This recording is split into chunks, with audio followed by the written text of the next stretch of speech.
Hello, welcome back. Just going to be another book review. I did one probably a month or so ago, just about the books that I've read this year and the ones that I really enjoyed and would recommend for someone to read. So this is just a carry on. These are some other books that I've read throughout the year so far, and then I'll just sort of every now and then jump on here and give you my recommendations of books that I 100% would read or would reread. So one of the first ones will be Moonfleet. This is an older book. It's an adventure story based off of Fleet in Dorset. The reason I read it was because of my family's from Dorset, so I'd heard about it that way, and it was just really good. They've made series about it, which I haven't read the series, watched any of the series. My husband's just finished it, so I'm hoping now we can actually watch some of the series or the films and just sort of see, is it as good as they are in the films, or, you know, the differences between them. My husband just finished it as well. He really liked it. It is a proper adventure story. Loads of things happen. You don't see it sort of happening or playing out the way that it does. And you're there for the character development throughout it all, which I really liked. He starts off as quite a young boy who's just like curious about things, and then it kind of goes off that he ends up in all sorts of places and travels around, you know, but he gets caught up in stuff. But really worthwhile reading. That's a Penguin Popular Classics. Another one that I read, so this is one that I picked up just as a 50p book at I think like a charity shop, or they'll have them at National Trust, and it's called Dragonsdawn and McCaffrey, and it's the first chronicle of Pern. I purely bought this because of the dragon on the front cover, and I thought it was going to be a fantasy book. I would actually say it's more of a sci-fi book, so it's about a group of well, they're like humans. Some people still live on Earth and they've settled on other planets, and then there's a splinter group basically that's gone off to this planet to then inhabit it, and they've done like investigations to see, you know, is it suitable to live on and what the issues are and everything. And it's basically about this group of settlers that come and they move on there, and then what happens. And there are dragons in it, and I love the way that they show dragons in the story. It's different than I've seen before. Like I said, it is sci-fi more than it is fantasy. So, but I would say if you're into your fantasy, not so much in sci-fi, I would say give it a go, because I wouldn't necessarily have read this as a sci-fi book. But I'm really pleased I did, and I thoroughly enjoyed it. It's the type of book that I think if this was a game, I would have really enjoyed this as a game. So yeah, Dragonsdawn, another one to recommend. And then this one, Coral Island, Ballantyne, is a Wordsworth classic, is very similar to Moonfleet in terms of being an adventure book.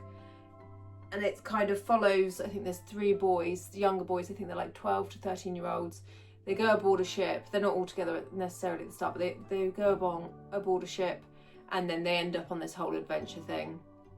And it's got pirates in it, and they travel around from these different islands, and they get caught up on all sorts of things. And I mean, halfway through it references the fact that they are 12, 13 year olds, and I just think I would struggle now doing that, let alone as a 12, 13 year old. But super adventurous. It's also, they visit tribes and things like that, and there's all a bit of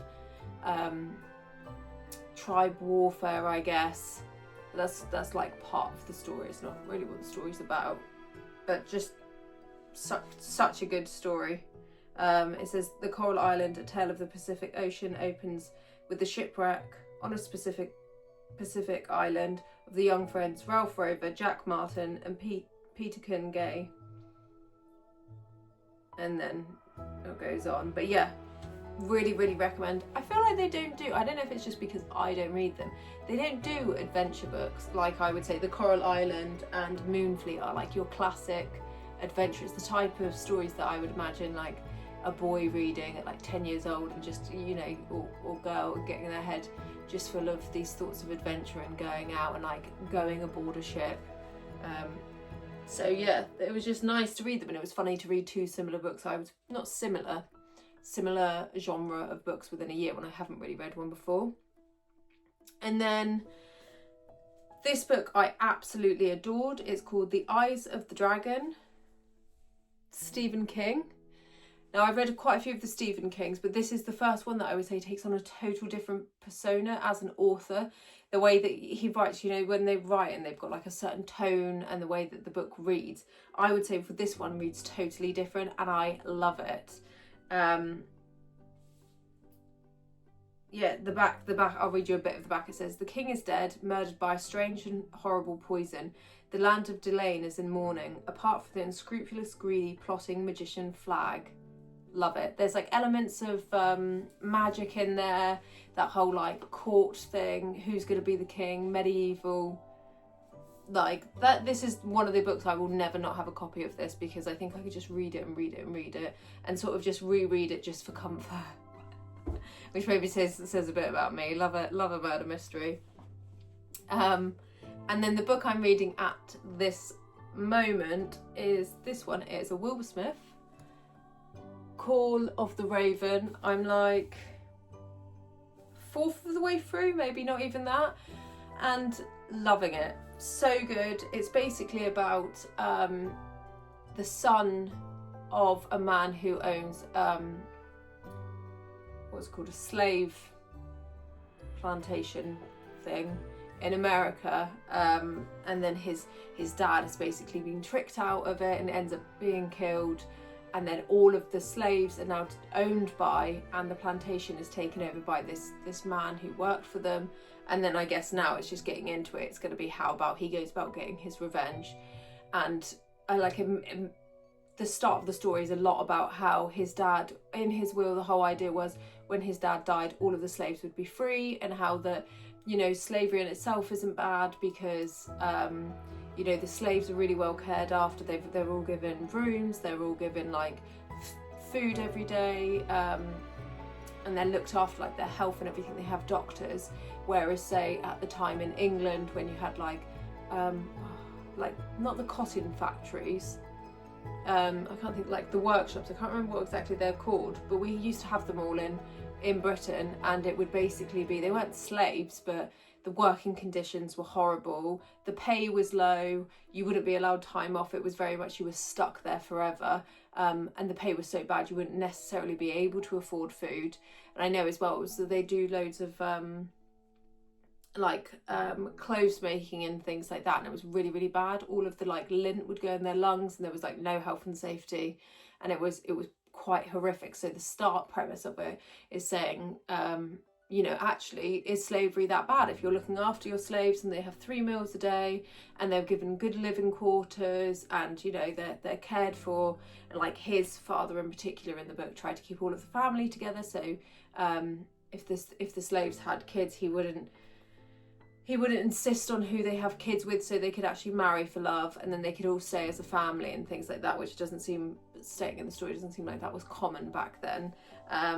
So it opens up with this whole sort of premise of it, and then as it gets into it, it's like, oh no, the dad's actually been killed now, and all of the slaves have been sold to the new owners. He basically breaks it up and sells it all, so like all of his promises have fallen flat, and then the son now can't even go in there and make a difference. So I can just tell it literally went 0 to 100, I would say like 20 pages in.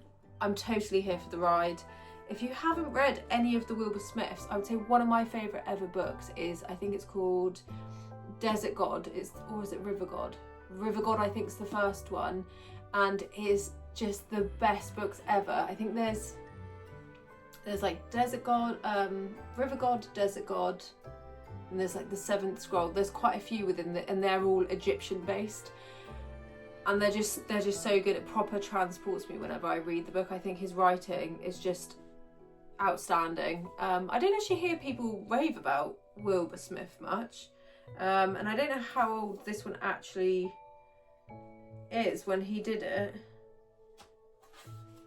Don't know where it says, but he's won loads of awards for it and stuff. He also has an African series. So the Egyptian series, 100% read. That's a really, really good one. It's also loads of it is factually correct when he's looked into bits, which I guess adds all of the details, doesn't it? Makes you, transports you there more. But yeah, he's done an African series as well, which I really love. Actually, there was one that I should have said to you guys about. I can't remember who it is. I'll have to do it in the next one. It's a Wilbur Smith one, and it's an African set, and it's all about this guy that goes off, and this guy like tricks them. It's kind of Jack Sparrow vibes. I don't think I did it in the last one, so I might do it in the next one. Jack Sparrow vibes, and then there's like the armies involved. It's honestly just such a good. I haven't actually read a Wilbur Smith book that I don't think is good, so really I would say buy any of them, but they quite often pop up at sort of like charity shops, national trusts. But yeah, I'll keep you updated on this one anyway. I am loving it. And then I am hoping, so I've read A Court of Thorns and Roses, the first one, and I am planning on reading some of the others. So I'm hoping over Christmas I'm going to do at least one like read along with me type of thing, and I'll pause it and we'll read a book in a day. I've got a couple of smaller books that I can definitely read in a day, just to give my thoughts on them. But if you have any books of any genre that you would really, really recommend, then give me a shout, because I would love to hear of them. I've made good progress this year on the read. I think I've done now 55 books I've read so far this year, which I'm really pleased with, but I don't feel like I'm going to get higher than that again, so this is me peaked. But yeah, always love to have good recommendations of books and anything that you would really enjoy. Love a murder mystery as well, so bring those ones over.